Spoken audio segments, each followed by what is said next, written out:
हो मॅडम,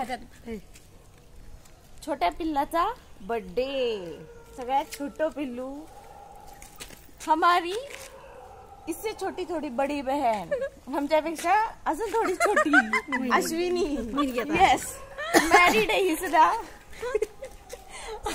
आमच्या ग्रुप मध्ये गोड पिल्लू सर्वात, 2 बेबीज पण वाटत नाही, दोन मुलं पण वाटत नाही, एकदम गोड. सगळ्यात सिनियर माणूस, सगळ्यात सिनियर माणूस, सिन्सियर, अनुभवी. त्यांना सुद्धा 2 मुलं आहेत पण वाटत नाही त्यांना पण. आणि मी फक्त या तिघींमध्ये 3 नंबरची मी. माझ्या सुद्धा 2 गोड लेकर. आमचा असा ग्रुप सर्वांचा आदर्श घेऊन लग्न करणार नाही.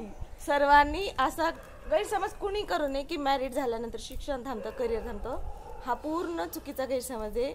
आता 1 2 3 4 4 उदाहरण आहेत. आम्ही BPED करतोय स्पोर्ट मधून, 4 जणी सुद्धा. ही आहे अनमॅरिड पण करेल ती पुढच्या वर्षी MPED करताना. आम्ही MPED ला ऍडमिशन घेणारच सगळेजणी. येस, फुल एन्जॉय. गाणं कुठलं होतं मॅडम, कळलंच नाही.